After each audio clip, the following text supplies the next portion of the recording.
जय महाकाल। सबसे पहले सर्वेश्वर शर्मा जी को बहुत बहुत धन्यवाद ज्ञापन अर्पण करते हैं कि वह इतना शानदार आयोजन किए हैं। आज हम चर्चा करेंगे मांगलिक दोष के बारे में। आप सभी लोग जानते हैं, जब भी जन्म कुंडली में मंगल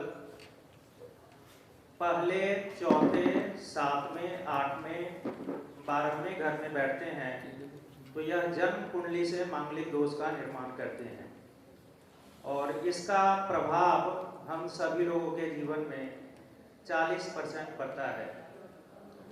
इसी तरह से चंद्र कुंडली से मांगलिक हम लोग देखते हैं, इसमें चंद्रमा से जब मंगल पहले, चौथे, 7वें, 8वें और 12वें घर में होते हैं तो चंद्र कुंडली से मांगलिक कहलाते हैं।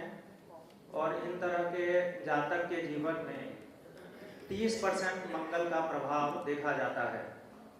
किसी भी लड़के के कुंडली में शुक्र ग्रह से हम लोग मांगलिक देखते हैं। जब भी किसी भी लड़के के कुंडली में शुक्र ग्रह से मंगल पहले, चौथे, 7वें, 8वें और 12वें घर में जब भी बैठते हैं तो यह शुक्र कुंडली से मांगलिक कहलाते हैं और इनके जीवन में 30% मंगल का प्रभाव देखा जाता है। किसी भी फीमेल के चार्ट में बृहस्पति ग्रह किसी भी फीमेल के हस्बैंड के कारक ग्रह माने जाते हैं और जब भी बृहस्पति के कुंडली से मंगल पहले, चौथे, 7वें, 8वें और 12वें घर में अगर मंगल होते हैं तो यह बृहस्पति कुंडली से मांगलिक कहलाते हैं और इनके जीवन में 30% मांगलिक दोष का प्रभाव कहलाता है।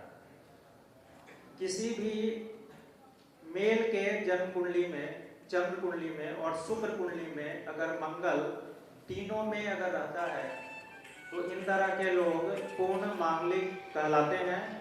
और इसी तरह से किसी भी फीमेल के चार्ट में जन्म कुंडली, चंद्र कुंडली और बृहस्पति कुंडली में जब भी मंगल तीनों में देखे जाते हैं तो यह पूर्ण मांगलिक कहलाते हैं।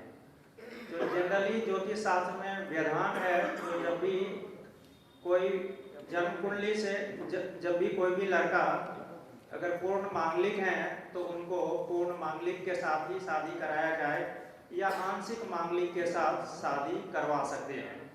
क्योंकि जब भी कोई भी लोग पूर्ण मांगलिक होते हैं तो उनके शरीर में मंगल ग्रह बहुत मजबूत हो जाता है और हम लोग जानते हैं जैसे ही मंगल ग्रह मजबूत हो जाते हैं तो उनके शरीर में ब्लड का सर्कुलेशन बहुत ज़्यादा तेज हो जाता है। क्योंकि मंगल ग्रह ब्लड का कारक ग्रह है, तो जब भी ब्लड का कारक ग्रह बहुत मजबूत हो जाते हैं तो इन तरह के जातक के शरीर में ब्लड का सर्कुलेशन तेज होता है। और जब भी कोई भी मांगलिक लोग जब भी नॉन मांगलिक के साथ शादी करते हैं तो इस तरह के जो पूर्ण मांगलिक वाले लोग होते हैं वो नॉन मांगलिक वाले को डोमिनेट करने लग जाते हैं। क्योंकि हम लोग फिजिक्स में पढ़े हैं थर्मोडायनामिक्स, इसमें हम लोग देखे हैं जिसमें जो भी लोग हाई एनर्जी वाले होते हैं वो लो एनर्जी को के तरफ रिपेल करते हैं, है ना, फ्लो करते हैं। तो इसलिए जो भी पूर्ण मांगलिक वाले लोग होते हैं वो उनके शरीर में ब्लड का सर्कुलेशन तेज होता है और वो जो नॉन मांगलिक वाले लोग होते हैं उस पर अपने एनर्जी का फ्लो करने लग जाते हैं, यानी डोमिनेट करने लग जाते हैं। तो जैसे किसी भी लोगों को एक दिन डोमिनेट किया जाए ठीक है, 2 दिन डोमिनेट किया जाए ठीक है, लेकिन डेली अगर हम डोमिनेट करते हैं तो इस तरह के लोगों के जीवन में मैरिज लाइफ जो है वो डिस्ट्रॉय करता है। तो इसलिए कभी भी नॉन मांगलिक का मांगलिक के साथ शादी नहीं करना चाहिए। आप सभी लोग मुझे ध्यान से सुने, इसके लिए आप सभी लोगों का बहुत बहुत धन्यवाद। Thank you.